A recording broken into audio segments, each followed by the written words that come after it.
names on the properties were just temporary until we paid it off. And like nobody made that decision except for Kody. Well, then whose signature's on this warranty? Because I got my glasses on, but apparently I just can't see it right. Just a web sneak peek, and I don't usually do these, but I'm kind of emerging from my finals cocoon to discuss this because, oh my god, so many papers I'm studying, and we're going to get into some new documentaries soon. I just do not have the bandwidth right now until the school year ends, which is this week, so yay for us.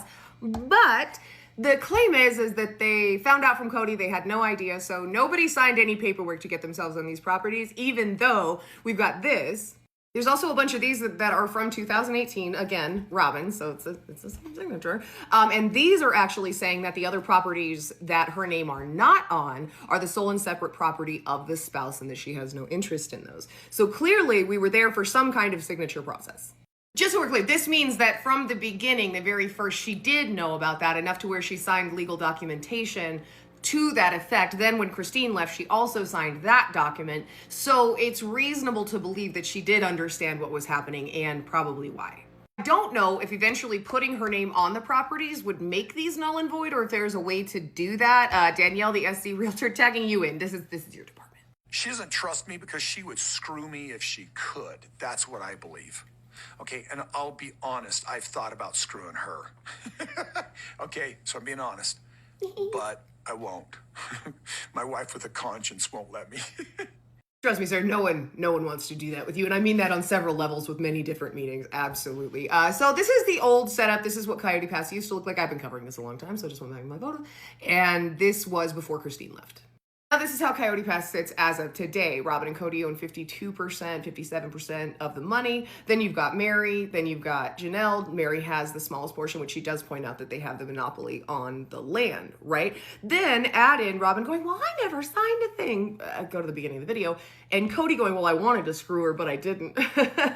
Yeah, you did. Like, my name is on less property than hers. I'm only legally a third owner of one of the 4 parcels.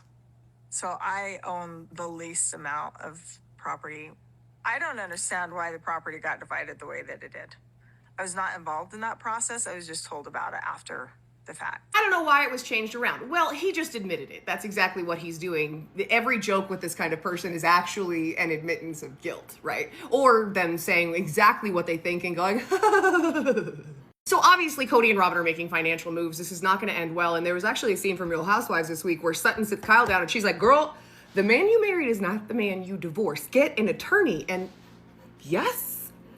Oh my God. Keep in mind though, if they had gotten attorneys and there has been no lawsuit filed, we wouldn't actually know about that because the only time we start knowing about it is when they go in the court system and that's public record and then we start pulling from that. So they may have attorneys. This is a couple years old, so. I know that Kody's name is on every single property, and I know Robyn's is on, I think, 3.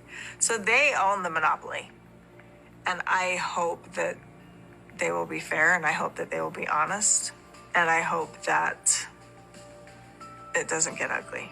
Kody is also starting to move things into a trust. Now, don't give this man any credit. This is a very, very old tactic that has been employed by the FLDS and the AUB, who actually aren't as far apart as people think. They started as the same group, and the way that Warren Jeffs was effectively able to take everything from his following were through trust, specifically the United Effort Plan Trust, which was part of the United Effort Plan, and the United Effort Plan was signed in partially by the founder of the AUB, Christine's grandfather, Rulon C. Allred, when they were all still living in Short Creek. The history on that is incredibly important because right now we're using our sociological imagination because we can kind of predict what might happen in the future or the reasons that this is happening, and none of those reasons are good, none of the predictions are good, and it just doesn't end well for anybody because these are designed to keep people stuck where they don't want to be, to leave people with nothing, you know, these sorts of things. You can kick the man out of the AUB, but you can't kick the AUB out of the man, you know? Tale as old as time. But with that, I'm going to get back to writing a 10-page paper about the sociology of noise music, and I hope you guys have a good day.